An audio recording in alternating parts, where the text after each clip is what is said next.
Nervous, very dreadfully nervous I had been and am, but why will you say that I am mad? The disease had sharpened my senses, not destroyed, not dulled them. Above all was the sense of hearing acute. I heard all things in the heaven and in the earth. I heard many things in hell.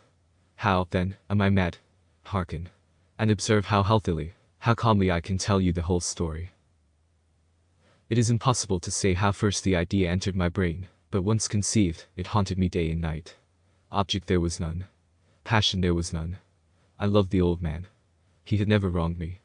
He had never given me insult. For his gold I had no desire. I think it was his eye. Yes, it was this. He had the eye of a vulture, a pale blue eye, with a film over it. Whenever it fell upon me, my blood ran cold, and so by degrees, very gradually, I made up my mind to take the life of the old man, and thus rid myself of the eye forever. Now this is the point. You fancy me mad. Madmen know nothing. But you should have seen me.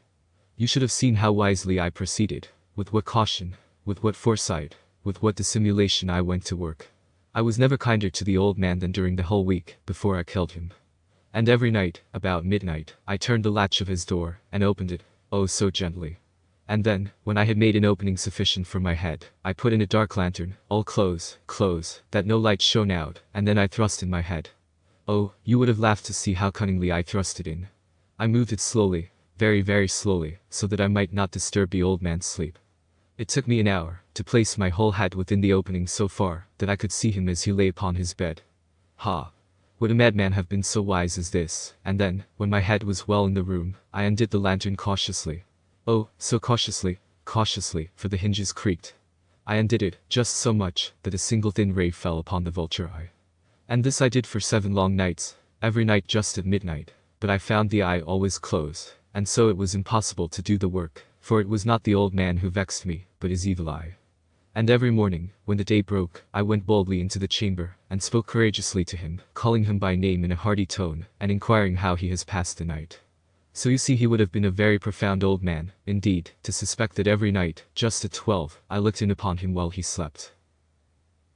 Upon the 8th night I was more than usually cautious in opening the door. A watch's minute hand moves more quickly than did mine. Never before that night had I felt the extent of my own powers, of my sagacity. I could scarcely contain my feelings of triumph.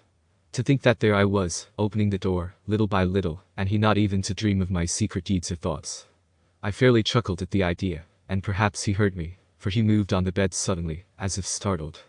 Now you may think that I drew back, but no.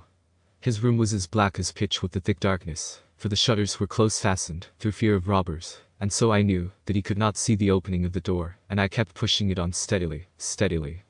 I had my head in, and was about to open the lantern, when my thumb slipped upon the tin fastening, and the old man sprang up in bed, crying out, "Who's there?"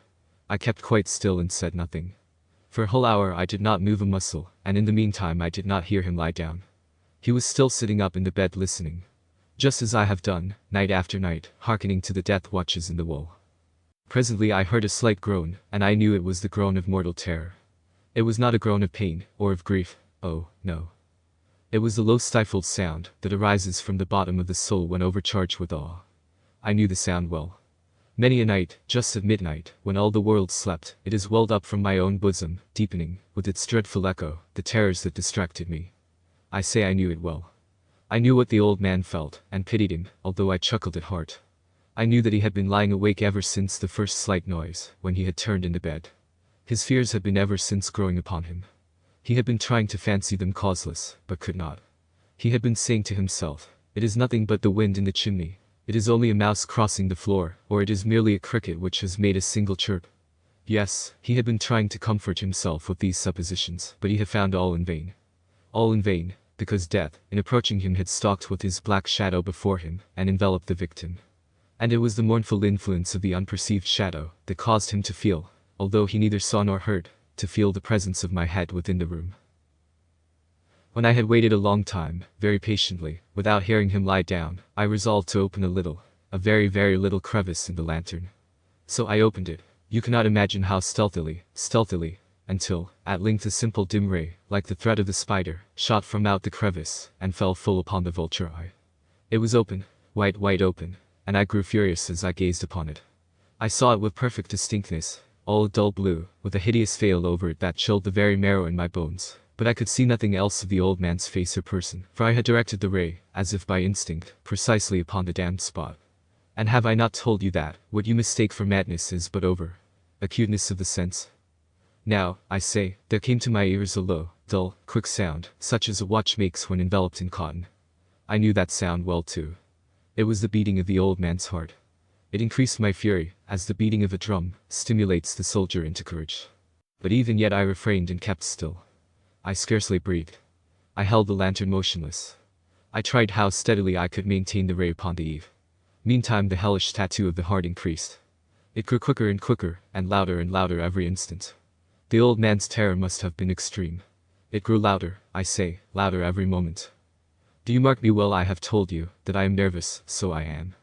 And now at the dead hour of the night, amid the dreadful silence of that old house, so strange a noise as this excited me to uncontrollable terror.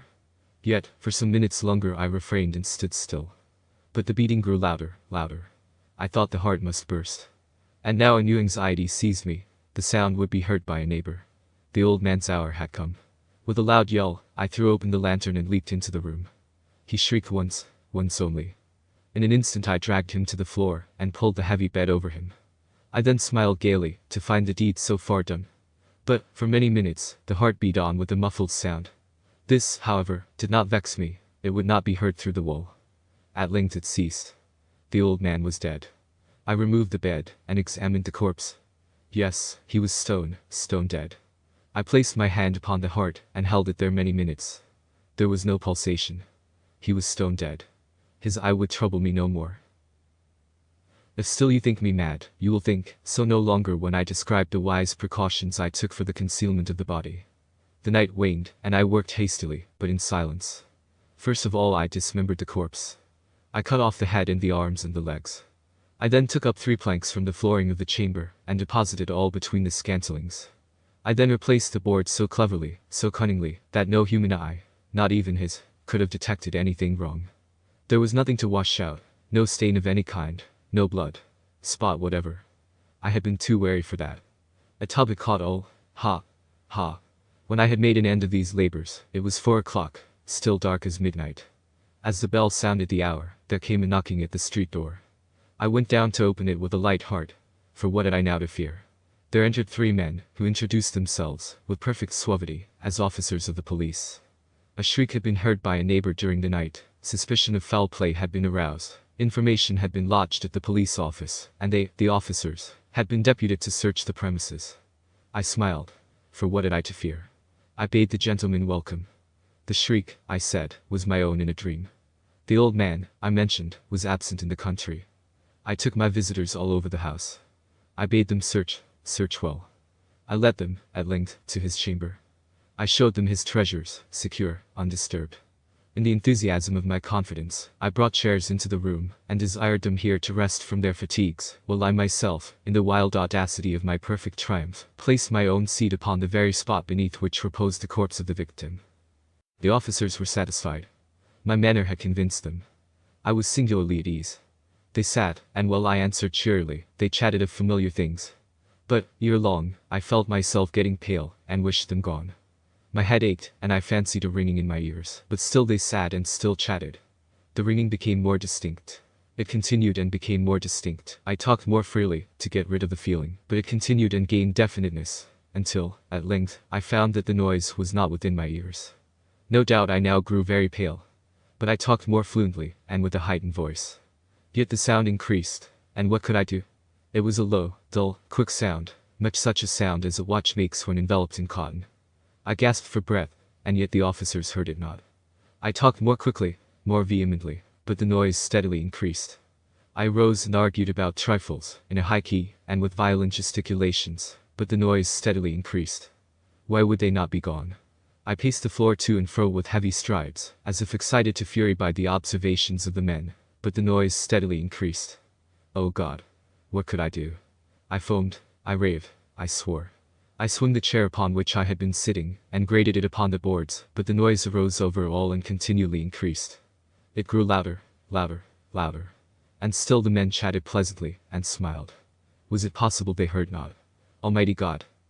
No, They heard. They suspected. They knew. They were making a mockery of my horror. This I thought, and this I think. But anything was better than this agony. Anything was more tolerable than this derision. I could bear those hypocritical smiles no longer. I felt that I must scream or die. And now, again. Hark! Louder! Louder! Louder! Louder! Villains! I shrieked, dissemble no more. I admit the deed. Tear up the planks. Here, here. It is the beating of his hideous heart.